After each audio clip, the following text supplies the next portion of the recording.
May we all put our hands together and say our prayers and wishes.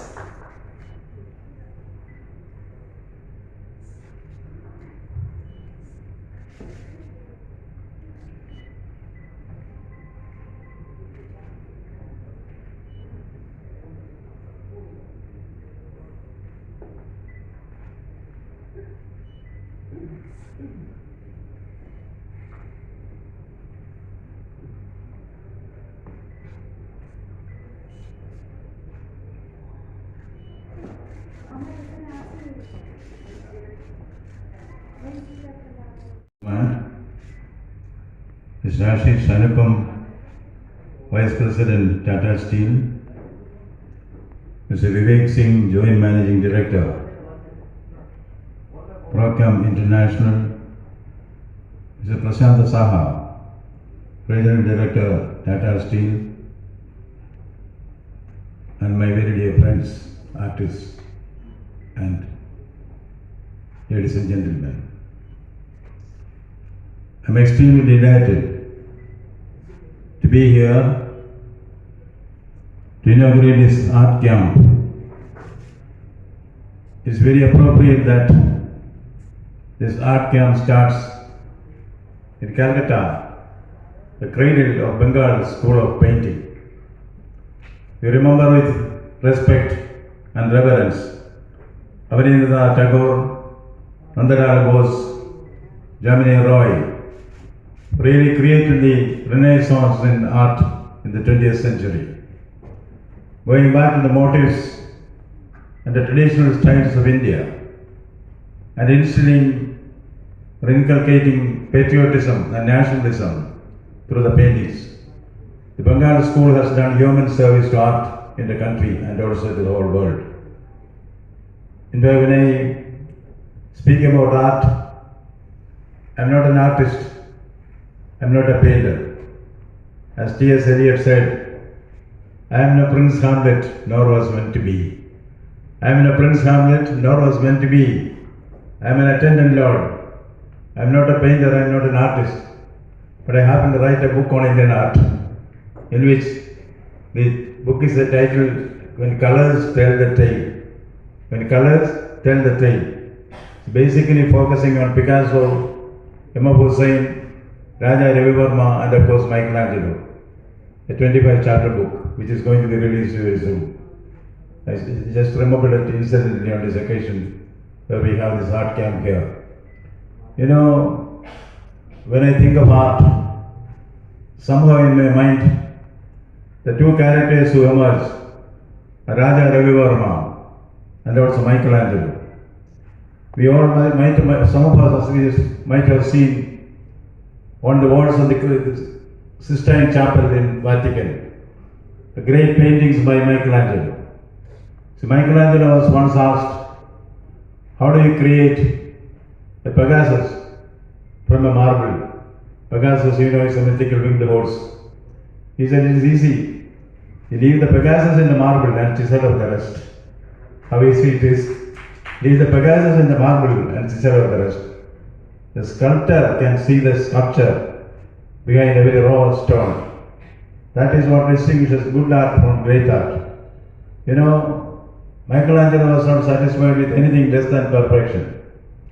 He was painting, he had almost completed half the painting on the Sistine Chapel. He has no sleep, he has no food. Only thing which he does is, after a few hours of working on the Sistine Chapel, he will get down. He will go to the nearest beer parlor and have a peg of beer. Not beer, but wine.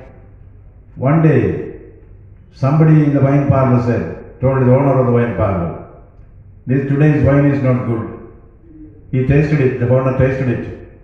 Then he takes a hammer and breaks open the big jar which contained the wine. Because he was not satisfied with selling anything other than perfect, good quality wine. Seeing this and inspired from this, Michelangelo goes back to the Sistine Chapel, erases all the paintings which he had done, because he knew it is not of good quality. Then came the day of the judgment, which we are seeing and appreciating there. And even in the day of the judgment, you know, when the Pope was about inaugurated, But those were the times when there was belief in the infallibility of the Pope. Nobody can make the Pope wait for you. And here is an artist who is still tinkering with something on the corner of the painting. The disciple asked Michelangelo, "Sir, the Pope is waiting outside." There is no response from Michelangelo. He again said, "In any case, what you are doing in the corner of the painting, nobody is going to see that." Then Michelangelo answered, "I see that." That is the pursuit of perfection, the pursuit of betterment, pursuit of excellence. That is what makes the difference between a good artist and a great artist. Great artists will have a pursuit of perfection which is always there. Now, how came that many good artists? Today I am told there are 25 artists presenting their artwork here, youngsters. You see, there are all great promises. But in the art world, there is a mafia which is working, which has been working, which is still working. You may be a good artist, but it is art critic who decide whether you are good, bad or ugly. This has happened in many cases. Many of the revered and talented artists had to fake because they had to leave. Here is the case of John Keating. John Keating is an excellent painter, but he once saw the art galleries in London would approach him, make copies of the masters. He was given £5. Then he saw that the copy which he made was being sold for £500. Artist gets £5 and the art dealer gets £500. Then he started faking. He started faking the old masters and selling it as original. He was arrested, he was jailed. When the court asked him, "Can you paint it, this fake which you have made? Can you do it again?" Actually what he did was better than the original. Then after he was released from jail, he became a famous artist on his own right. This is what happened for David Stein. David Stein, it happened in America. He was also an excellent painter. Once he painted or faked Chagall's painting.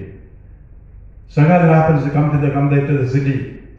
Then the museum told him, "We have one of your original paintings which is drawing a lot of attention from the people."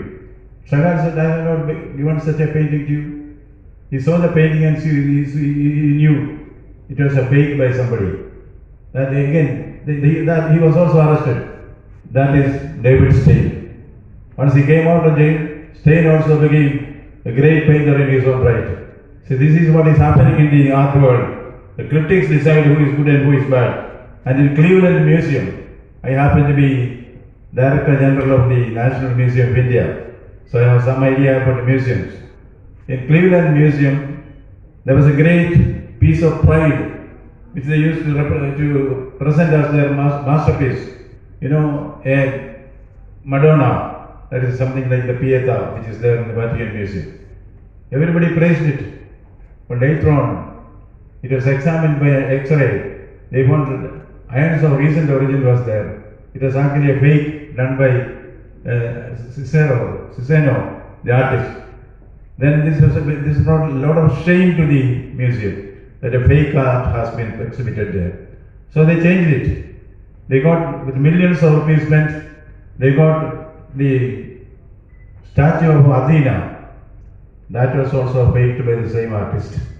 So the faking is happening because art critics decide what is good art, what is not good art. Therefore, in this context, exhibitions like this have a relevance, and I congratulate all those who have taken part in this to encourage the youngsters who are there on the way. And about, the art has to be paid, because art commerce is a very exploitative field now. India should also come forward to help the artists for e-commerce. Our art cultural products have to get the desired value in the market, in the art market.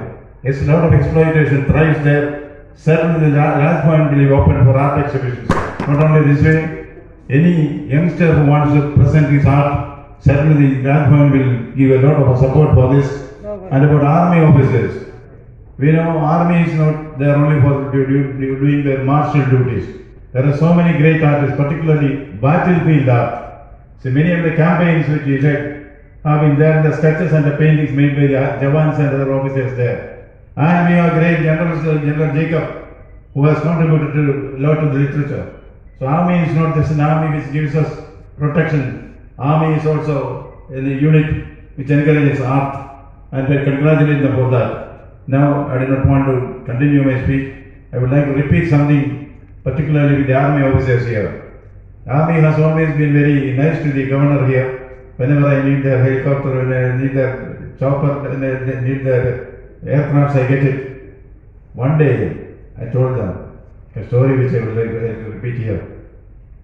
In one of the states, there was heavy rain. You know what is happening in the country. Similarly, cloudburst was there. The chief minister decided that she should go, he should go, not she. He should go, this is another state, not here. He should go for an aerial survey. So the governor thought, I will also go for an aerial survey. Both of them came to the helipad. Helicopter is there, but the pilot is not there. The pilot has gone to pick up his 3-year-old son, his son, who is studying in the 3rd standard.